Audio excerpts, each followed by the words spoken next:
дінге келгенден кейін де болмаса дінге енді қызығып жатқандардың арасында да жоқ жерден түсінбеушілік тудыру деген нәрсе бар. Өзің менікі дұрыс, менікі ары тарт бері тарт емес, оның ара жігінің бәрі ажыратылып қойған.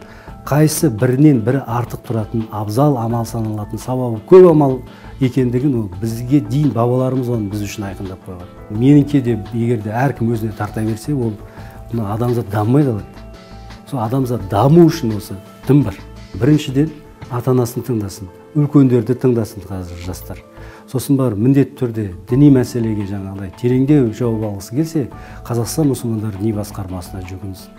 Оған барлық нәрсе бар. Инстаграм желісінде де, Фейсбук желісінде, Твиттер деймін, не болса да барлық жерде бүгінде Қазақстан мұсылмандар діни басқармасының бір белсенді қызметінің арқасында сондай нәрселердің бәрі ұйымдастырылып қойған. Болмаса телефон арқылы сөйлейді, болмаса бар үйіңнің қасындағы мешітке сұхбаттас, сөйлес.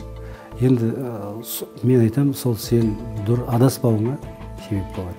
Жастарға осындай кеңес беру керек, жастар осылай ұстаным осындай болу керек.